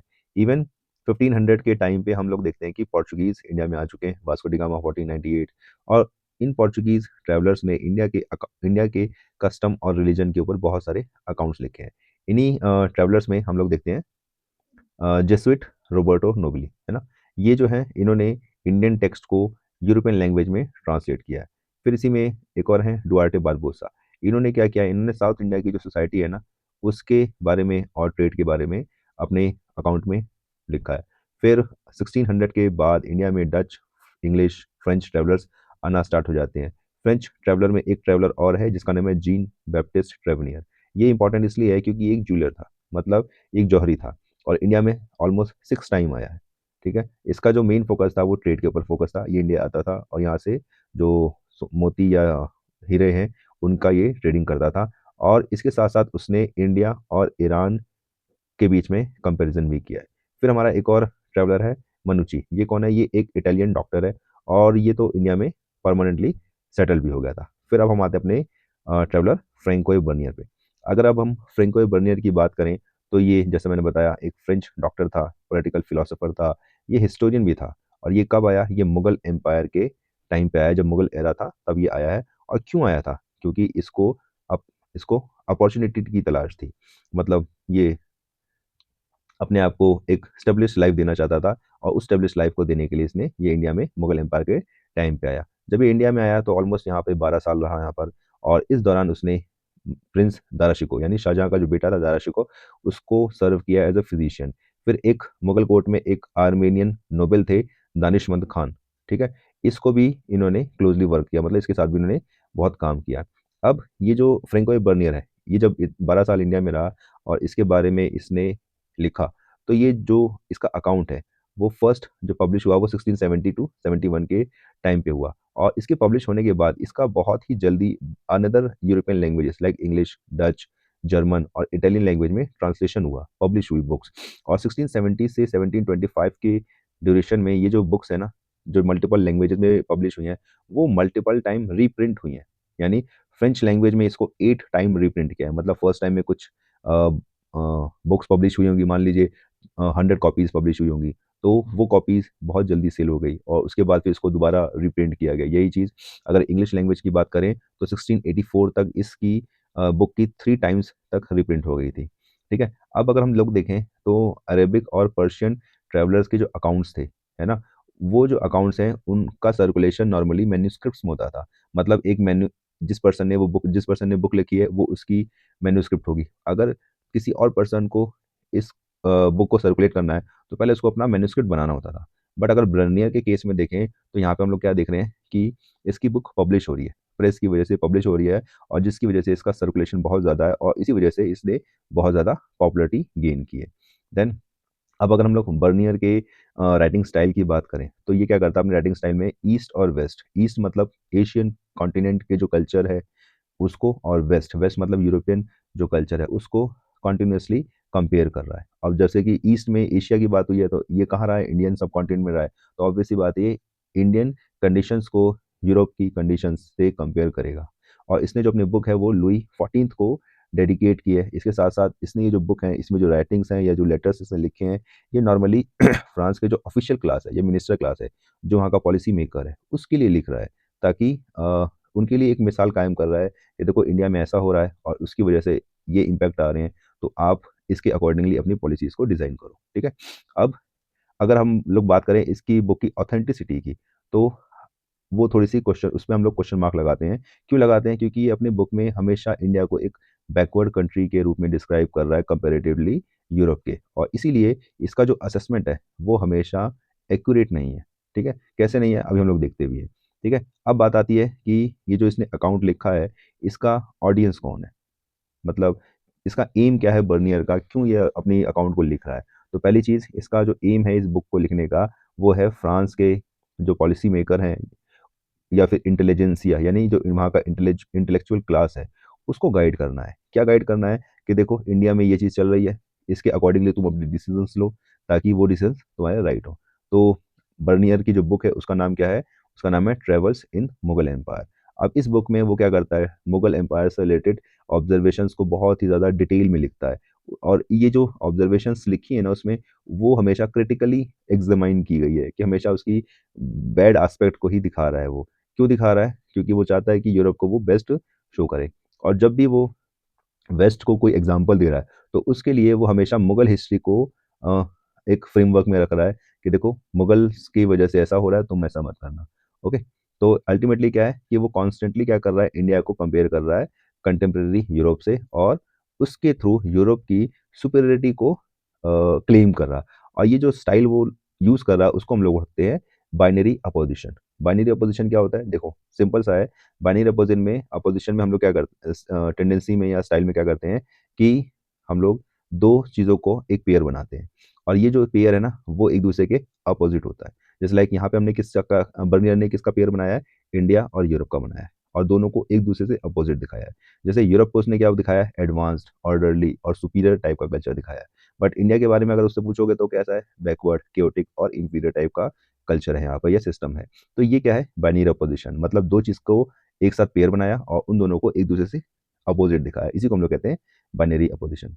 ठीक है। अब अगर देखें हम लोग कि बर्नियर का जो अकाउंट है या बर्नियर की जो थिंकिंग है, वो इब्न बतूता से किस मामले में डिफर है या कैसे डिफरेंट है। तो पहली चीज़ देखो, इब्न बतूता किस चीज़ को रिकॉर्ड कर रहा है? जो चीज़ उसको इंप्रेस कर रही है या एक्साइटेड फील करा रही है, उसको वो क्या कर रहा है? लिख रहा है ना, उसको अकाउंट में अपने रख रहा है। फिर उसका जो फोकस है वो एक्सपीरियंसेस पे है ना, नोवेल्टी एंड एक्सपीरियंसेस पे है। बट अगर फ्रेंको बर्नियर की बात करें, तो फ्रेंको बर्नियर किस चीज़ को नोट कर रहा है? जहाँ पे वो इंडिया को इंफीरियर शो कराए, है ना, और यूरोप को या स्पेशली फ्रांस को सुपीरियर शो कराए। ओके, तो वो नेगेटिव और इंफीरियर चीज़ों पे ज़्यादा फोकस कर रहा है। ओके। देन बर्नियर का जो स्टाइल है वो काफ़ी एनालिटिकल है और कंपेरेटिवली इंटेलेक्चुअल ट्रेडिशन को फॉलो करता है। बट अगर इब्ने बतूता की बात करें, तो उसका जो अप्रोच है वो ऑब्जर्वेशनल है, मतलब वो पहले चीज़ों को देखता है, उनको ऑब्जर्व करता है, फिर उनको लिखता है। ओके। अब आते हैं बर्नियर का इंडिया के लिए क्या परसेप्शन है और क्या अंडरस्टैंडिंग है। और हमें एक चीज़ ध्यान रखनी है कि इंडिया के बारे में बर्नियर का जो भी ऑब्जर्वेशन है ना, वो हमेशा ट्रू नहीं है। जैसे लाइक चलो एग्जांपल देखते हैं। पहला, लैंड ओनरशिप के पॉइंट ऑफ व्यू से। ठीक है, कि बर्नियर का क्या मानना है कि इंडिया के अंदर जो लैंड ओनरशिप होती है वो कैसी होती है। तो पहली चीज़, बर्नियर क्या बोलता है कि इंडिया के अंदर प्राइवेट प्रॉपर्टी का जो कंसेप्ट है वो नहीं है। मतलब इंडिया के अंदर प्राइवेट प्रॉपर्टी होती ही नहीं है, किसी के पास कोई प्राइवेट प्रॉपर्टी नहीं है, स्पेशली लैंड के मामले में, कि इंडिया के अंदर लैंड की जो प्राइवेट प्रॉपर्टी है ना, प्राइवेट प्रॉपर्टी ओनरशिप का जो कंसेप्ट है वो है ही नहीं। यानी Mughal India lacked private land ownership. तो इसका मतलब है क्या? इसका मतलब ये है कि जो इंडिया के अंदर जितनी भी लैंड है, वो सारी की सारी लैंड किसके हाथ में है? वो सारी की सारी लैंड एम्परर के पास है। और एम्परर क्या करता है? इस लैंड को नोबेल्स को ग्रांट करता है। ठीक है। तो नोबेल्स क्या करता है? उस लैंड को अपने पास रखता है और पीजेंट्स के थ्रू एग्रीकल्चर कराता है। ठीक है। और पीजेंट्स क्या करते हैं? उस लैंड के एवज में रेंट पे करते हैं नोबेल्स को, और वो ही उसी का कुछ शेयर एम्परर के पास जाता है। और ये नोबेल जो है ना, वो लैंड को इनहेरिट नहीं करते। इनहेरिट का मतलब है आगे ट्रांसफर नहीं कर सकते हैं। ओके। तो ही believe this harm the economy and society. कैसे? लैंड किसके पास है? एम्परर के पास है। उसने किसको ट्रांसफर की? नोबल्स को ट्रांसफर की। नोबल्स उस लैंड को अपने बच्चों को ट्रांसफर नहीं कर सकते, तो इट मीन्स नोबल्स को पता है कि ये लैंड तो मेरी है नहीं, कल को जब मैं चला जाऊंगा तो ये लैंड मेरे बच्चों को ट्रांसफर होगी नहीं। तो इसीलिए ज़्यादा से ज़्यादा नोबल्स क्या करते हैं? उस लैंड को एक्सप्लॉइट करते हैं। मतलब कैसे एक्सप्लॉइट करते हैं? पीजेंट से ज़्यादा रेंट लेके, अकॉर्डिंग टू बर्नियर। ठीक है, तो अब बर्नियर यही बात बोल रहा है कि ये जो क्राउन ओनरशिप है, मतलब इंडिया में प्राइवेट प्रॉपर्टी का जो कंसेप्ट है वो तो है नहीं, सारी की सारी लैंड किसके पास है? वो क्राउन के पास है, राजा के पास है। तो ये जो कंसेप्ट है ना, ये बहुत ही ज़्यादा हार्मफुल है। क्यों हार्मफुल है? देखो, अभी मैंने बताया कि जो लैंड है वो सारी की सारी क्राउन के पास है। क्राउन क्या करता है? वो लैंड को किसको देता है? नोबेल्स को देता है। तो जब नोबेल्स को देता है और नोबेल्स को पता है कि ये लैंड उसको इनहेरिट नहीं कर सकता, मतलब अपने बच्चों को नहीं दे सकता है, तो इसलिए वो उसमें लॉन्ग टर्म इन्वेस्टमेंट करता ही नहीं है। और जब लॉन्ग टर्म इन्वेस्टमेंट नहीं होगी तो land after some time decline कर जाएगी, खराब हो जाएगी। ओके, और इसी वजह से क्या होगा? इसकी वजह से एग्रीकल्चर रुइंड हो जाएगा, मतलब एकदम खराब हो जाएगा। पीजेंट्स का क्या होगा? एक्सप्लॉयटेशन होगा। और अल्टीमेटली एक्सेप्ट एरिस्टोक्रेसी, नोबिलिटी, सबका जो लिविंग स्टैंडर्ड है ना, चाहे वो पीजेंट्स हो, है ना, या लेबर्स हो, उनका लिविंग स्टैंडर्ड क्या करेगा? वो डिक्लाइन करेगा। इसीलिए वो मुगल एम्पायर को क्या बोलता है? बेगर्स एंड बारबेरियंस, कि ये जो एम्पायर है ना, वो बेगर्स और बारबेरियंस का एम्पायर्स है। और यहाँ का जो सिटी है वो बहुत ही खराब है। वो मतलब एकदम अपने रुइंड, मतलब एकदम विध्वंस हो गया है, मतलब खत्म हो गया है। और यहाँ की जो फील्ड्स हैं वो भी खत्म हो गए। और क्यों है?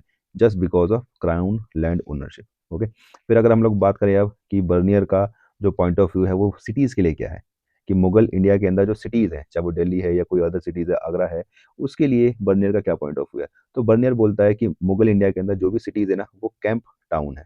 कैंप टाउन का मतलब ये है कि मुगल कोर्ट जहाँ रहता है ना, या मुगल कोर्ट, मुगल्स जहाँ पे अपना कैंप लगाते हैं, उसकी वजह से टाउन्स एग्जिस्टेंस में आते हैं। और जैसे ही मुगल कोर्ट का पेट्रोनेज या उनका सपोर्ट खत्म होता है, सिटी का भी एग्जिस्टेंस खत्म हो जाता है। तो यानी cities grew when emperor and court stayed there, they decline when the court moved away. Okay, तो इट मीन्स सिटी की अपनी कोई खुद की एग्जिस्टेंस नहीं है, इंडिपेंडेंट नहीं है। वो जस्ट बिकॉज ऑफ मुगल्स की वजह से ही फ्लरिश करती है।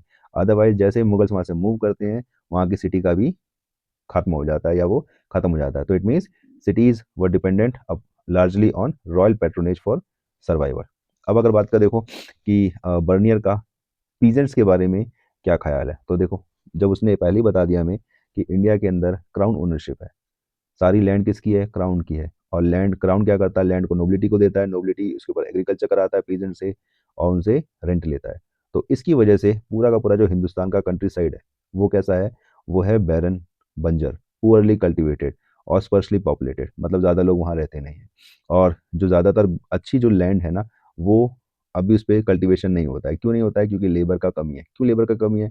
क्योंकि स्पर्शली पॉपुलेटेड है। और इसी वजह से who often died because of harsh treatment of governor, मतलब जो गवर्नर्स हैं ना मुगल्स के, वो बहुत ज़्यादा हार्श ट्रीटमेंट करते हैं, जिसकी वजह से वहाँ की हालत बहुत ज़्यादा ख़राब हो गई है।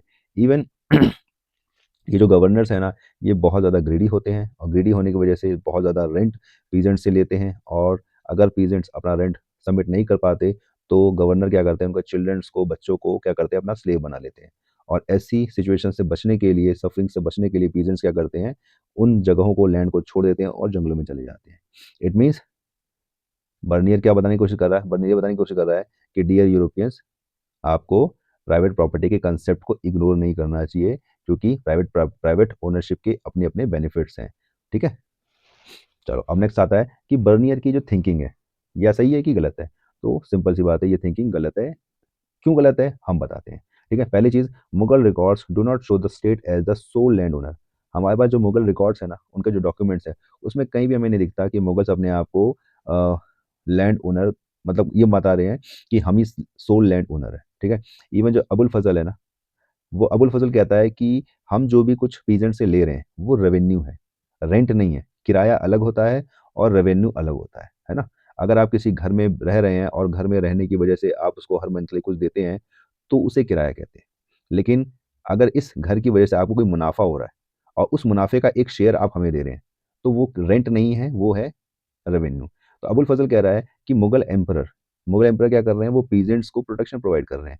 तो it's just like a protection money, है ना, ये रेंट नहीं है। और ये प्रोटेक्शन मनी या जो रेवेन्यू आप दे रहे हैं, मतलब पीजेंट्स दे रहे हैं, वो एग्रीकल्चर करने के बाद जो हार्वेस्टिंग हो रही है, जो प्रोडक्शन हो रहा है, उसमें से दे रहे हैं। अब यूरोपियंस के साथ प्रॉब्लम क्या है, यूरोपियन ट्रैवलर्स के साथ क्या प्रॉब्लम है कि ये जो रेवेन्यू है ना, ये इसकी डिमांड बहुत हाई है, और इतनी हाई डिमांड होने की वजह से उनको लगता है कि ये रेंट है, किराया है। ठीक है, तो in reality it was a tax on crop, not rent on land tax और लैंड टैक्स। मतलब ये जो टैक्स पे कर रहे हैं पीजेंट्स, वो टैक्स पे कर रहे हैं क्रॉप के प्रोडक्शन पे, ना कि लैंड के ऊपर। ठीक है, चलो अब नेक्स्ट आते हैं। अब देखो बर्नियर ने अपने पास अपनी राम कहानी पता नहीं क्या क्या लिख के चला गया वो, है ना। तो उसके बाद बहुत सारे थिंकर्स आए, वेस्टर्न थिंकर्स, जिन्होंने बर्नियर की ये स्टोरी को पढ़ा सारा, और जब उन्होंने स्टोरी को पढ़ा तो उस स्टोरी के बिहाफ पे उन्होंने अपनी स्टोरी बनाई। तो ऐसी एक पर्सनैलिटी है मॉन्टेस्क्यू। ठीक है, मॉन्टेस्क्यू ने जब बर्नियर को पढ़ा, तो बर्नियर को पढ़ने के बाद उसने अपनी एक खुद की थ्योरी डेवलप की, और उस थ्योरी को कहते हैं आइडिया ऑफ ओरिएंटल डेस्पोटिज्म। ठीक है, आइडिया ऑफ ओरिएंटल डेस्पोटिज्म, मतलब जो भी बर्नियर ने कचरा किया ना, उस कचरे को मॉन्टेस्क्यू ने पढ़ा, और वो कचरे को पढ़ने के बाद मॉन्टेस्क्यू ने अपना खुद का एक और थ्योरी बनाया, इसको बोला उसने आइडिया ऑफ ओरिएंटल डेस्पोटिज्म। इस आइडिया ऑफ ओरिएंटल डेस्पोटिज्म के फीचर्स क्या है, पहला चीज बताया उसने कि एशिया के जो रूलर्स हैं वो एब्सोल्यूट पावर को एंजॉय करते हैं। ठीक है, और वो क्या करते हैं, इस एब्सोल्यूट पावर को एंजॉय करके जो यहाँ के पीपल्स हैं उनको पुअर रखते हैं, और उनको ऑपरेस करते हैं, यानी उनका एक्सप्लोइटेशन करते हैं।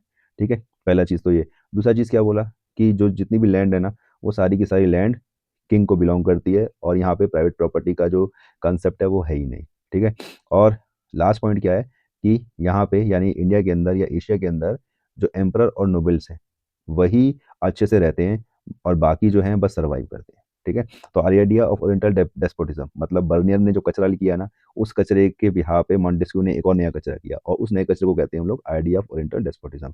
इसके अकॉर्डिंगली क्या है, पहला पहला है कि एशिया के जो रूलर्स हैं वो एब्सोल्यूट पावर एंजॉय करते हैं, मतलब किसी के साथ अपनी पावर को शेयर नहीं करते हैं, और पीपल्स का एक्सप्लोटेशन करते हैं और उनको पुअर रखते हैं। दूसरी चीज़, यहाँ पर प्राइवेट प्रॉपर्टी का कंसेप्ट नहीं है, सारी की सारी लैंड जो है वो किसको बिलोंग करती है, वो किंग को बिलोंग करती है। और तीसरी चीज़, एम्परर और नोबेल्स मौज मारते हैं, और बाकी लोग सिर्फ सर्वाइव करते हैं। ठीक है, अब आफ्टर सम टाइम एक और पर्सनैलिटी आए 19th सेंचुरी में। ठीक है, एक और पर्सनैलिटी आए 19th सेंचुरी में, उनका नाम था कार्ल मार्क्स। इन्होंने भी फिर से वही कचरा पड़ा, क्या, बर्नियर का, और उस कचरे के बिहार पे एक और नया कचरा यानी एक और नई थ्योरी दी, इसको बोलते हैं हम एशियाटिक मोड ऑफ प्रोडक्शन। ठीक है, अब ये एशियाटिक मोड ऑफ प्रोडक्शन के भी अपने फीचर हैं, जैसे मॉन्टेस्क्यू के ओरिएंटल डेस्पोटिज्म के थे। तो कार्ल मार्क्स के accordingly Asiatic mode of production का पहला फीचर क्या है, पहला फीचर ये है कि इंडिया और एशिया में प्री कॉलोनियल कॉलोनियल एरा, यानी जब हम गुलाम नहीं हुए थे ना, उससे पहले का जो एरा है, उसके पहले एरा में जो स्टेट होता था, जैसे मुगल्स हैं, उनका मेन एम होता था सरप्लस को छीनना पीजेंट से। मतलब उनका काम था कि पीजेंट्स जो भी एक्स्ट्रा ग्रो कर रहे हैं ना, उसको क्या करना है, उसको अपने पास ले आना है। ठीक है, और दूसरी चीज़ क्या है कि इंडिया की या एशिया की जो विलेज कम्युनिटीज़ हैं, वो उनमें दो चीज़ें हैं, एक तो वो ऑटोनोमस है, मतलब उनका अपना खुद का सिस्टम है। दूसरा चीज़ क्या है, उनका वो इगेलिटेरियन विलेज कम्युनिटीज़ है, मतलब सब ऑलमोस्ट सेम है, उनमें कोई डिफरेंस नहीं है। ठीक है, और तीसरी चीज़ क्या बताते हैं कि ये जो इगेलिटेरियन कम्युनिटी है, इनका इंपीरियल कोर्ट से ये रिलेशन है कि जब तक विलेज अपना सरप्लस को स्टेट को देते रहते हैं, तब तक इंपीरियल कोर्ट को या स्टेट को या पावर को या राजा को कोई प्रॉब्लम नहीं है। इट मीन्स ये सिस्टम जो है ना वो स्टेगनेंट है। ठीक है, तो तीन चीज़ें बताई एशियाटिक मोड ऑफ प्रोडक्शन में भी। पहला चीज़ ये है कि प्री कॉलोनियल एरा, यानी गुलाम होने से पहले इंडिया में या एशिया में जितना भी एक्स्ट्रा अमाउंट में पीजेंट्स ग्रो करते थे, वो कौन ले जाता था, वो स्टेट ले जाते थे। ठीक है, और ये जो विलेज कम्युनिटीज़ होती थी ना यहाँ की, वो दो टाइप की होती थी, एक तो वो ऑटोनोमस है, दूसरी इगलिटेरियन है। तीसरी चीज़ क्या बताई उसने कि विलेज कम्युनिटी के विलेज कम्युनिटी में इंपीरियल कोर्ट या राजा या क्राउन इंटरफेयर नहीं करता था, कब तक, जब तक वो सरप्लस उनको दे रहे हैं। ठीक है, अब क्वेश्चन आता है कि ये जो आइडिया ऑफ ओरिएंटल डेस्पोटिज्म है वो ट्रू है कि नहीं है। तो पहली बात है वो ट्रू नहीं है। तो क्यों नहीं है, कैसे नहीं है, चलो हम देखते हैं। 16-17 सेंचुरी के टाइम पे जो हमारा रूरल सोसाइटी था, वो सोशली और इकोनॉमिकली बहुत ज़्यादा डाइवर्स था। ठीक है, जहाँ पर अगर हम टॉप पे देखें तो बिग जमींदार्स होते थे, बहुत बड़े बड़े जमींदार्स होते थे, जिनके पास लैंड के ऊपर सुपीरियर राइट होता था।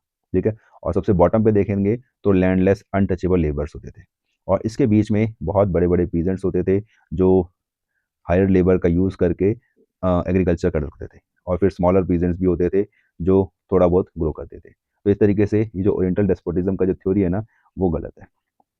फिर नेक्स्ट आते हैं अब इंडियन इकोनॉमी के बारे में, फ्रैंकोई बर्नियर क्या कह रहा है। ठीक है, तो पहला क्या है, उसकी जो इन्फॉर्मेशन है वो बहुत ज़्यादा कॉन्ट्रडिक्टरी है। एक तरफ वो इंडिया की बुराई करता है, फिर दूसरी तरफ वो कुछ ऐसा बोल देता है जिससे वो जो उसने पहली स्टेटमेंट करी थी ना, वो अपने आप में रॉन्ग हो जाती है। जैसे लाइक बर्नियर कहता है कि जो आर्टिजन्स है ना इंडिया के अंदर, उनको इंसेंटिव नहीं मिलता है, मतलब कोई प्रॉफिट में कोई शेयर नहीं मिलता है। दैट इज़ वाई वो गुड्स को इम्प्रूव नहीं करते हैं। और क्यों? क्योंकि जो सारा का सारा प्रॉफिट है ना वो कहाँ चला जाता है, वो स्टेट के पास चला जाता है, और इसकी वजह से जो मैन्युफैक्चर इंडस्ट्री है ना वो डिक्लाइन में जा रही है। तो एक तरफ वो क्या कर रहा है कि आर्टिजन्स को इंसेंटिव नहीं मिल रहा है, सारा का सारा प्रॉफिट स्टेट लेके चली जा रही है। वहीं दूसरी तरफ वो क्या कह दे रहा है कि जितना भी ये मैन्युफैक्चर हुआ है ना वो क्या होता है, वो दूसरी जगह जाता है, एक्सपोर्ट होता है, और उस एक्सपोर्ट के बदले में इंडिया में क्या आता है, गोल्ड और सिल्वर आता है। अब देखो, एक से एक नौटंकी। ठीक है, उसके बाद ये क्या कह रहा है कि यहाँ का जो मर्चेंट कम्युनिटी है ना वो बहुत ज़्यादा प्रॉस्परस है, और लॉन्ग डिस्टेंस ट्रेड में वो एंगेज है, दैट इज वाई वो बहुत ज़्यादा मुनाफा कमाता है। ओके, तो एक तरफ वो कह रहा है कि इंसेंटिव नहीं मिल रहा है और वो गुड्स को इम्प्रूव नहीं करेंगे, और दूसरी तरफ कह रहा है कि इंडिया के अंदर गोल्ड सिल्वर आ रहा है।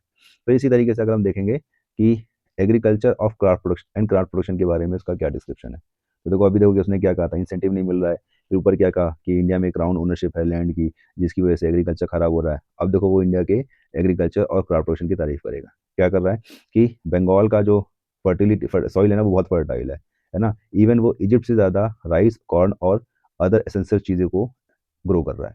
फिर दूसरी चीज़ कह रहा है कि इंडिया के अंदर बहुत सारी कमर्शियल गुड्स प्रोड्यूस होते हैं, ऐसी चीज़ें जो इजिप्ट में भी नहीं होती, जैसे लाइक सिल्क, कॉटन और इंडिगो। मतलब एक तरफ वो इंडिया की फजीहत कर रहा है और दूसरी तरफ ये सब डिस्क्रिप्शन दे रहा है। इवन क्या कह रहा है कि some reasons had abundant population and well till land. अभी ऊपर क्या बोला था, स्पर्शली पॉपुलेटेड बोल रहा है, अब क्या बोल रहा है कि अबंडेंट पॉपुलेशन। बताओ।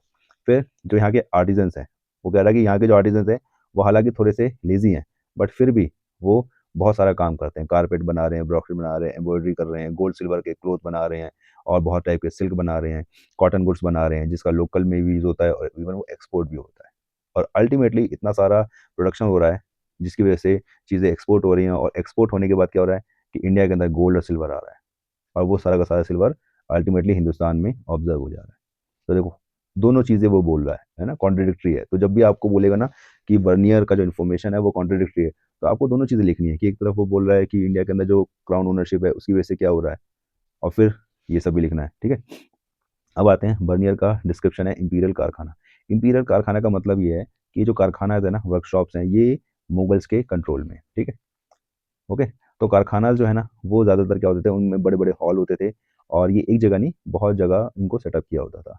नॉर्मली ये जो हॉल होते थे ना, ये अकॉर्डिंग टू वर्क सेपरेटेड होते थे, और उनके ऊपर एक मास्टर होता था। अब देखो बहुत सारे काम होते थे, आर्टिस्ट बहुत सारे काम करते थे, जैसे एम्ब्रॉयडरी कर रहे हैं, गोल्ड स्मिथ है, पेंटर है ना, तो टेलर है, शू मेकर है, सिल्क बना रहे हैं, मसलिन बना रहे हैं, ये सब वो काम करते थे। मतलब इस तरह के डिफरेंट डिफरेंट टाइप के स्किल्ड आर्टिजन्स होते थे, ये अपने अपने हॉल में काम करते थे, और इन हॉल के ऊपर एक मास्टर होता था। ये बात कर रहा है वो। ठीक है, तो ये जो आर्टिजन्स है ये पूरा दिन काम करते थे कारखाने के अंदर, सुबह आते थे शाम को जाते थे, और इनका जो ये रूटीन था ना वो बहुत ही रेगुलर था, बहुत ही डिसिप्लिन था, और इसी वजह से इनको सोशल इनका जो सोसाइटी से कनेक्शन था ना वो बहुत कट जाता है, और बहुत इनके पास लिटिल चांस होता है अपनी सोशल कंडीशन को इम्प्रूव करने का। ओके, तो यहाँ पे हमारा ये बर्नियर वाला सेक्शन खत्म हो गया। अब जो सेक्शन हम लोग स्टार्ट करेंगे, इसको हम लोग ओवरऑल बात करेंगे। ओवरऑल मतलब जो इंडिया के जो ओवरऑल का मतलब है इंडिया के जो ट्रैवलर्स हैं, इंडिया के नहीं, इंडिया में जो ट्रैवलर्स आए हैं, उन्होंने विमेन, स्लेव्स, सती और लेबरर्स के बारे में क्या लिखा है। ठीक है, तो हमें ये देखना है। तो पहले हम लोग बात करते हैं कि स्लेव्स के बारे में क्या है। तो स्लेव्स के बारे में हम लोगों के पास एक डिस्क्रिप्शन आता है इब्ने बतूता का, कि इब्ने बतूता ने स्लेव्स के बारे में क्या इन्फॉर्मेशन दी है। तो पहली चीज़ आपको ये देखनी है कि स्लेवरी जो है वो एक शोषण इनइक्वलिटी है। मतलब किसी को स्लेव मानना, कोई फ्री पर्सन है और कोई स्लेव है, तो मतलब क्या है, ये सोशल इनइक्वलिटी है, सोसाइटी में सभी पीपल इक्वल नहीं है ना। तो ये गलत है। आज के टाइम में अगर आप फ्रीडम की बात देखेंगे तो ये गलत है। तो बट जिस टाइम की हम लोग बात कर रहे हैं, इब्ने बतूता के टाइम की बात करें, तो उस टाइम पे ये नेचुरल मानते थे। लोग मानते ही थे कि कुछ लोग स्लेव होते हैं और कुछ लोग फ्री होते हैं। ओके, और जब नेचुरल मानने का मतलब ये है कि उनको इसमें कोई कमी नहीं दिखती थी, उसमें कोई गलत बात नहीं दिखती थी, और इसीलिए स्लेव्स जो होते थे वो ओपनली खरीदे और बेचे जाते थे, सोल्ड किए जाते थे, इवन गिफ्ट की तरह एक्सचेंज भी किए जाते थे, है ना। तो जब इब्ने बतूता सुल्तान मोहम्मद बिन तुगलक से मिलने आता है ना, तो वो हॉर्स, कैमल, स्लेव्स को परचेज करता है सिंध के अंदर। ओके, कि भाई मैं मोहम्मद बिन तुगलक के पास जा रहा हूँ, तो मुझे कुछ ना कुछ उसको देना चाहिए, और है ना, तो वो लेता है। इवन जब वो मुल्तान में रहता है ना, तो वो क्या करता है, ही गिफ्टेड द गवर्नर, वो गवर्नर को गिफ्ट करता है, क्या, स्लेव करता है, हॉर्सेस करता है, किसके साथ, काजू सॉरी काजू नहीं, बादाम और किशमिश के साथ। है ना। इवन मोहम्मद बिन तुगलक क्या है, वो एक प्रीचर है, प्रीचर मतलब जो प्रवचन वगैरह देते हैं ना उनको, उनको उसको रिवॉर्ड करता है। क्या रिवॉर्ड करता है? 100,000 टंकास और 200 स्लेव्स, वो रिवॉर्ड करता है। अब बात आती है जो स्लेव्स थे इनका यूज़ क्या होता था। तो स्लेव्स देखो अलग अलग टाइप के होते थे, अकॉर्डिंग टू स्किल उनको हम लोग डिवाइड कर सकते हैं। कुछ होते थे जो स्किल्ड स्लेव्स हैं। स्किल्ड स्लेव्स का मतलब है कि किसी एक कला में, स्किल में वो बहुत ज़्यादा पारखी हो गए हैं या फिर उनको बहुत अच्छे से आता है ना। और कुछ होते थे जिनको कुछ नहीं आता है, ठीक है। तो जैसे सम Ibn Battuta account shows significant difference among slaves, मतलब जब इब्न बतूता अपने अकाउंट में स्लेव्स के बारे में लिखता है ना, तो स्लेव्स के अंदर वो डिफरेंसेस बताता है। वो डिफरेंसेस किस पे बेस पे है? स्किल्ड के ऊपर बेस्ड है। कि वो बताता है कि देखो कुछ फीमेल स्लेव्स होती हैं, वो बहुत ज़्यादा स्किल्ड होती हैं किसमें? म्यूजिशियंस और म्यूजिक में और डांसिंग में। इवन इब्ने बतूता ने सुल्तान की सिस्टर की शादी में ना इनकी परफॉर्मेंस को भी काफ़ी एंजॉय किया था। फिर कुछ फीमेल स्लेव्स थी जो सुल्तान के लिए नोबेल्स की जासूसी करती थी, तो ये भी एक स्किल होती है ना। बट ज़्यादातर जो लेबर्स सॉरी स्लेव्स होते थे ना, वो अनस्किल्ड होते थे, और अनस्किल्ड होने की वजह से वो लेबर वाला काम करते थे। जैसे लाइक पीपल्स को या लोगों को पालकी में या डोला में उठा के लेके जाना, लाना ले जाना, ठीक है। और फीमेल स्लेव्स जो होती थी उनको डोमेस्टिक लेबर के लिए भी रखा जाता था। क्यों? क्योंकि वो बहुत चीप होती थी, और जो ज़्यादातर फैमिलीज होती थी ना वो एक या दो फीमेल्स स्लेव्स को अफोर्ड करती थी, ठीक है। अब देखो, अब हमारा नेक्स्ट है situation of women. Situation of women को आपको दो तरीके से देखना है, ठीक है। और यहाँ पे हम लोग जब सिचुएशन ऑफ विमेन की बात करेंगे ना, तो बेसिकली हम लोग इसमें डिस्कस करेंगे वेस्टर्न जो ट्रैवलर्स हैं उनका पॉइंट ऑफ व्यू, ठीक है। तो वेस्टर्न जब ट्रैवलर्स इंडिया में आए ना, तो उन्होंने, आपने देखा है कि फ्रैंको बर्नियर ने इंडियन सिविलाइजेशन को कितना ज़्यादा क्रिटिसाइज किया है। तो जब वो क्रिटिसाइज करते हैं ना इंडियन सिविलाइजेशन को, तो उसमें एक बेसिक जो बात थी ना, वो ये थी कि वो विमेंस के सिचुएशन को एक स्टैंडर्ड बना देते हैं कि देखो इंडिया के अंदर विमेन का क्या सिचुएशन है। तो उस स्टैंडर्ड के बिहाव पे वो पूरी इंडियन सिविलाइजेशन को जज करते हैं कि देखो तुम्हारी सिविलाइजेशन कितनी खराब है, ठीक है। तो European traveller often saw women treatment as a key difference between west and east. वो कहते हैं देखो हमारे और तुम्हारे बीच में एक बेसिक जो डिफरेंस है वो ये है कि हम अपने यहाँ की औरतों के साथ कैसा बिहेव करते हैं। हमारे यहाँ देखो हम अपनी औरतों के साथ कैसा अच्छे से बिहेव करते हैं, तुम देखो कितना खराब बिहेव करते हो। और वो खराब क्या है? प्रैक्टिस ऑफ सती। मतलब वो इसको बार बार, इस एग्जाम्पल को बार बार लेके आते हैं कि देखो तुम्हारे यहाँ पे विमेंस को सती किया जाता है। सती किया जाता है मतलब उनको डेथ एक्सेप्ट करने के लिए प्रेशराइज किया जाता है। इवन वो विलिंग नहीं है तब भी उनको फोर्स टू डाई, मतलब जबरदस्ती उनको फ्यूनरल पायर पे बैठा के जला दिया जाता है ना। तो वो इस बिहार पे इंडियन सोसाइटी को, इंडियन सिविलाइजेशन को क्रिटिसाइज करते हैं। इवन बर्नियर क्या करता है, वो अपने अकाउंट में सती सिस्टम का एक डिस्क्रिप्शन भी देता है। वो बताता है कि लाहौर में वो था और वहाँ पे उसने एक चाइल्ड सती को देखा। चाइल्ड सती का मतलब ये है कि 12 साल की एक बेचारी बच्ची थी, बहुत यंग थी, है ना। और वो बहुत यंग एज में ही विडो हो जाती है, मतलब उसके हस्बैंड की डेथ हो जाती है। और उसको लोग सती करने के लिए ले जाते हैं। सती करने के लिए ले जाते हैं मतलब उसके हस्बैंड की डेथ हो गई है और उसके हस्बैंड को चिता पर यानी फ्यूनरल पायर पे जलाने जा रहे हैं। तो उस 12 ईयर्स की बच्ची के से ये एक्सपेक्ट किया गया कि वो अपने हस्बैंड के साथ फ्यूनरल पायर में जल जाएगी। ओके, तो ये फ्रेंको बर्नियर बताता है कि ब्राह्मण्स और जो ओल्ड वीमेंस हैं उन्होंने इस बच्ची को फोर्स किया कि तुमको अपने हस्बैंड की डेड बॉडी के साथ फ्यूनरल पायर में जलना है। और इसके लिए उसके हाथ और पैर भी बांध दिए गए थे, यानी उसकी विल के अगेंस्ट जाकर उसको जलाया गया था। और जब बर्नियर ने इसको देखा तो वो इससे बहुत ज़्यादा डिस्टर्ब हो गया था, उसको बहुत ज़्यादा गुस्सा आ रहा था और वो बहुत ही ज़्यादा हेल्पलेस फील कर रहा था। ओके, तो ये मतलब सती सिस्टम के थ्रू या विमेंस की सिचुएशन के थ्रू वेस्टर्न फिलोसोफर्स जो हैं या वेस्टर्न ट्रैवलर्स जो हैं उन्होंने इंडियन सिस्टम को या इंडियन सिविलाइजेशन को क्रिटिसाइज किया है। बट अगर हम लोग बात करें तो विमेन की जो सिचुएशन थी उसका ये एक साइड है। एक साइड और ये भी है कि हम लोग देखते हैं कि विमेंस जो है वो एग्रीकल्चर और अदर प्रोडक्शन जो है, कोई भी प्रोडक्शन हो उसके अंदर एक इंपॉर्टेंट वाइटल रोल प्ले कर रही है। उनके बगैर हम लोग अगर देखें तो एग्रीकल्चर तो पॉसिबल ही नहीं है। इवन जो बड़ी मर्चेंट फैमिलीज है ना, और ये जो मर्चेंट फैमिलीज है जो कॉमर्स की एक्टिविटीज़ करते हैं, कमर्शियल एक्टिविटीज़ करते हैं, और उससे रिलेटेड जो लीगल डिस्प्यूट्स हैं उसको हैंडल करने का काम भी कई जगह वीमेंस करती थी। ओके, हालांकि ये सही है कि वीमेंस को उनके प्राइवेट होम स्पेस में ही कन्फाइन करके रखा गया है, लेकिन जब जब उनको मौका मिला है या उनको मौका दिया गया है उन्होंने अपने रोल को अच्छे से निभाया है ना। तो हमें ये भी लिखना है। ओके, तो यहाँ पे हमारा ये चैप्टर खत्म हो रहा है। हालांकि थर्ड चैप्टर थोड़ा सा लेंदी है, बट मैंने इसको जितना शॉर्ट हो सकता था उतना किया है, कोई चीज़ छोड़ी नहीं है। ठीक है, चलिए ऑल द बेस्ट।